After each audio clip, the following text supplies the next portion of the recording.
this, so please pay attention here. When it comes to floor sheathing, there are two things that are going to prevent your floor from squeaking and to provide a very strong and structural diaphragm, and that is gluing and screwing. Okay, with this combination, you can't go wrong with your floor sheathing, and that's what we're going to end up doing. We need to apply the floor glue, floor adhesive, on the floor joists before the sheathing goes down. When you need to do this, come and get me. I'm going to double check your floor that you're good to go, and then I will send you into the class, and in front of my desk there is a box of these. Take one at a time. I don't want these to come out when it's raining or when it's snowing, because it falls into the water, it falls into the snow. This is made out of cardboard, it starts collapsing. So you put a brand new cartridge inside. This is a caulking gun. There's about 4 of them hanging on the tool wall. Then you're going to take your knife, which is provided by the cameraman. There's a button on the side. There's a button on the side, of course. There always is. Okay. So we're going to cut it to about that size. Okay. We're not done yet. We're going to turn it so that there's a slight angle. We're going to turn it so that that angle's down. And then lastly, there's a membrane that needs to be punctured because it prevents any air infiltration. It keeps the adhesive from drying out. So I'm going to close this and then get a 2-inch or 3-inch nail. 2-inch nail should work. If it doesn't, I don't think it will. A 3-inch nail would be better. There we go. So you just simply put it down the tip there, pop the membrane a few times, and then we're ready to go. Okay? The funny thing with caulking guns is when you start applying pressure and it all starts oozing out, that's great. When you're finished a row, I find a lot of students will put this down and they haven't released the pressure. The thing keeps pumping out adhesive. So when you're done, what I usually do is I'll pull that and I'll just pull the advancing rod back just to prevent any excess from coming out. Does that make sense? Okay, we need to make sure that we know before we start gluing what side of the sheet is going down and where we're going. So we've already figured that out. They've snapped their line. We line up which side again to the line? Team red? The groove edge. And in this case here, the side that will be going down is the side that has all the stamping. I thought it said this side down. It doesn't. But the side that has no stamping in most cases will be up. Okay? So let's come here and I'll show you. I'll do the first row.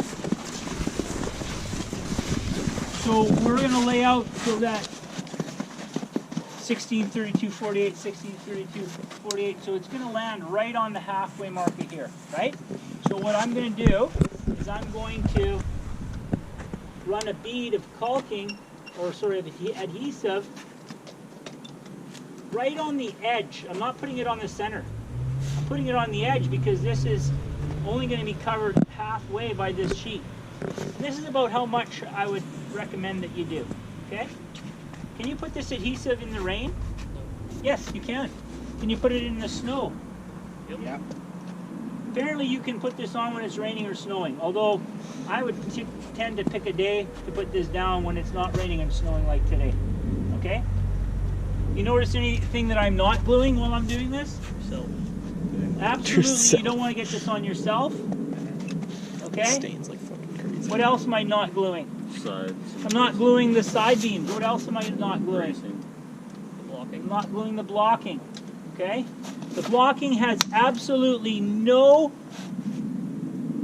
to do with supporting the floor joists, okay? The sheathing, I should say the sheathing is not supported by the blocking. The sheathing is being supported by the tongue and the groove, okay? That reminds me, one other thing is that there is a bit of snow and ice to get it off. Okay. So you get an odd air pocket and it'll pop. If you hit a floor joist that has really bad wane on it, and you actually have an edge resting on there, call me over and see what we can do. So notice what's happening.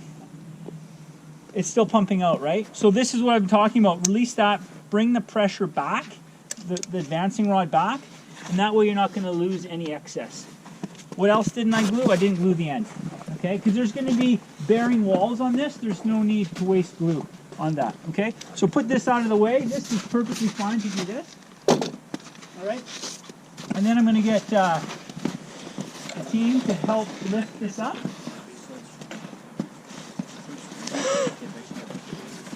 Okay. Kelly, take that. I'll put this in. Okay, away you go. Walk around there, Kelly. Oh, I did it wrong. Come back. Yeah, I don't know. There, this is what I wanted to do. So the other teams can't do this because you're going to have mesh and everything on here, so just be aware. So we're going to carefully bring it down. And I'm going to put it exactly halfway on this joist here. And on the line.